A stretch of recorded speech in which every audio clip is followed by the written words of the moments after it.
pronouns are she and they. And we are super passionate about building community and about supporting individual and collective healing. We are also very dedicated to exploring the intersection between social justice and yoga as a means to dismantle white supremacy and the isms that that system has created within the wellness industry. And I'm Scott. I am Heather's partner, and my pronouns are he and they. Before we begin our partner yoga practice, I would like to just take a moment to honor the indigenous land on which we all reside, as well as the roots of yoga coming from India, Africa, and parts of Asia. So let's go ahead and begin our partner yoga practice. All right, so we're going to invite you to find a comfortable or nourishing seated position, cross-legged. If that works for you, you can sit up on a blanket or two. Sometimes elevating the pelvis will help to soften the hips and the low back. And the first thing we're going to do is just come sitting back to back. Take a few moments, allow your eyes to close, or just gaze gently down your nose, and begin to come into your own breath. Take a few, maybe 3 deep breaths. Once you've started to kind of connect with your own breath, then maybe you sync up with your partner's breath. Partner yoga can be a really great tool for deepening your connection with somebody. It can help to build communication and trust. It can also be just a playful exercise that you enjoy together. And you can also get deeper into poses that you normally can't get into. So after you've taken some breaths together, you're going to inhale and just reach your arms overhead. And then exhale, bring your hands into your heart space, maybe into Anjali Mudra, if that feels okay too, or just place your hands on your knees. And just take a moment here to either soften your gaze or close your eyes down. Bring attention to your own breath and to your partner's breath. And we just take this time to honor each other.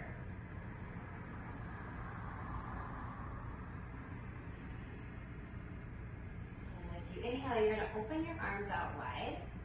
And I'm going to take my wrists on top of Scott's, and we're going to press our palms together, so we're creating some pressure there. And then on your breath, you're going to twist in one direction. And this is where communication comes in about the amount of pressure you're applying. You can ask for more or less, and just keep that dialogue going throughout the practice. Come through center and change directions.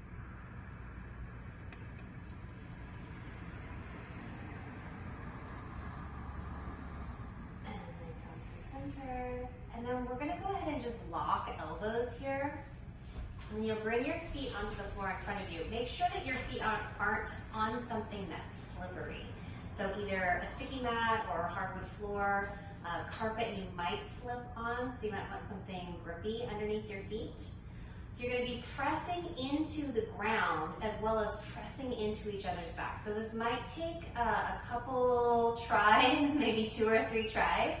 So we're going to go ahead and stand up on the count of 3, 2, and 1. Good. All right. And so I'm going to move this out of the way. We're going to come into a forward fold here. So you'll take your feet, so come forward a little bit towards me. You'll take your feet pretty far apart, like, I don't know, 3, 4 feet apart or so. And you'll come pretty close together, but if you feel like you're too close, then go ahead and take a step forward. And then you'll slowly hinge at your hips and release your torso and the front of your head. Oh, hello.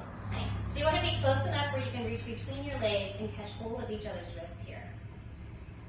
I'm going to go ahead and bend my knees because my hamstrings are super sore today and I'm feeling a little tight.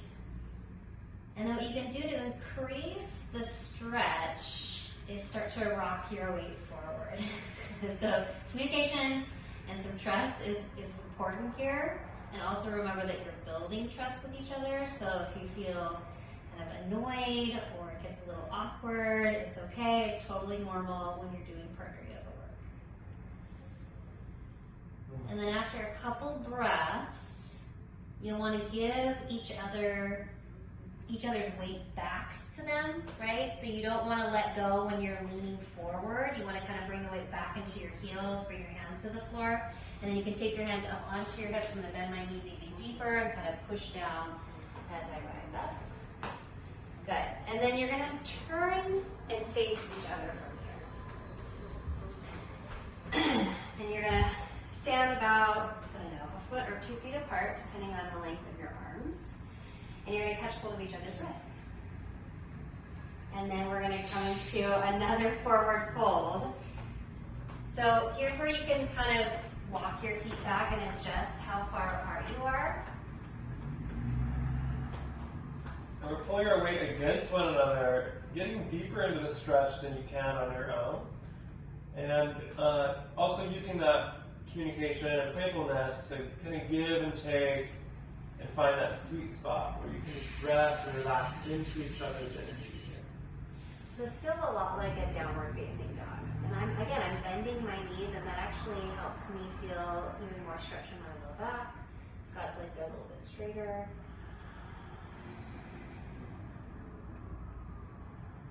As many breaths as you want to take here.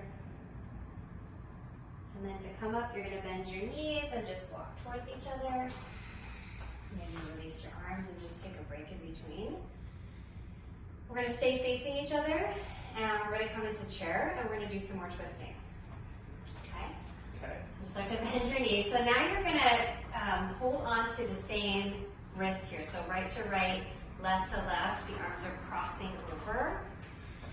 And then adjust your stance so that you can actually really sit back into that chair, right? So you want to feel like you're really supported and suspended here by your partner's support. And then you release the same hand, so right hand, and you'll twist and open up to the right. And then come through center, release the left hand, twist, open up to the left. And then come through center to the right. And you can speed up or slow down as much as you want. And to get really playful, you can go kind of fast to the point where you're kind of bouncing and letting go of each other's hands. It's pretty fun. Yeah, it can be fun.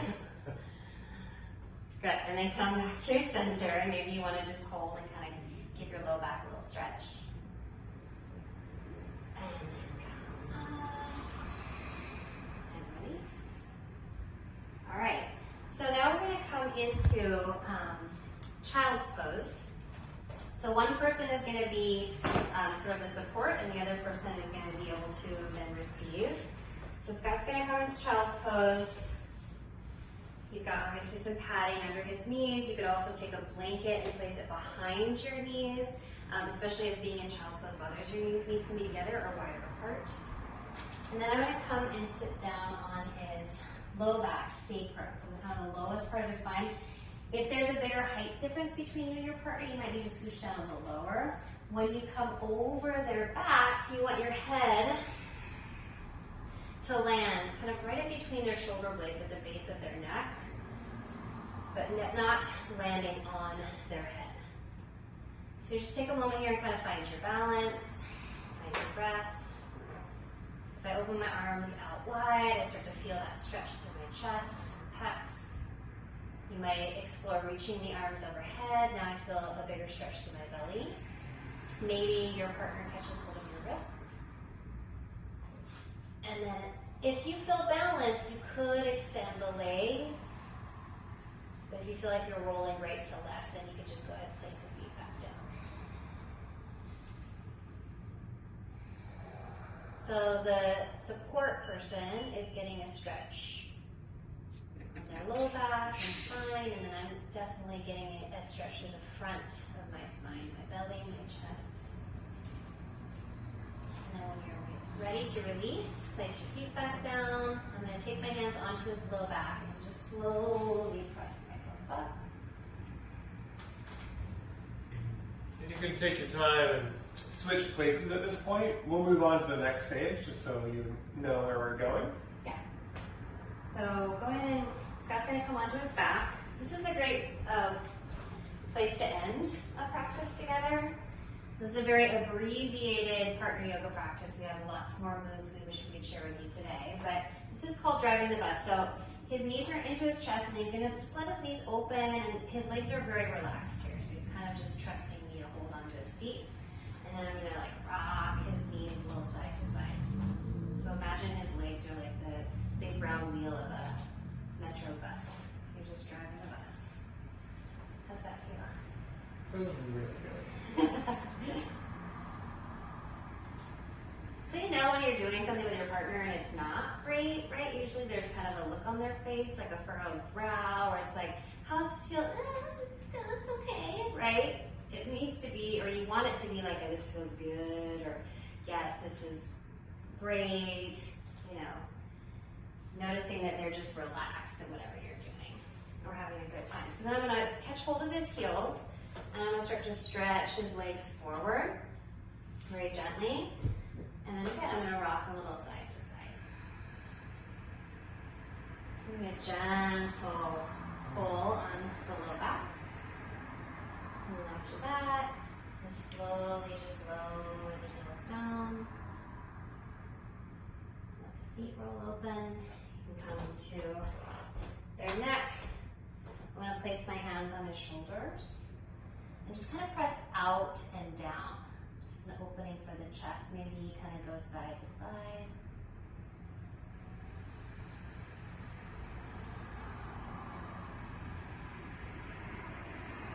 Definitely miss, you know, having contact with people in our lives, and so this kind of just reminds us of how important connecting with each other is.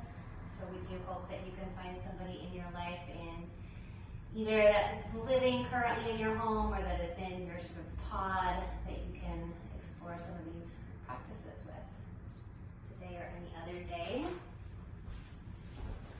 We appreciate you being here with us, and we are sending you so much love and support today, and we look forward to maybe meeting you sometime in the studio.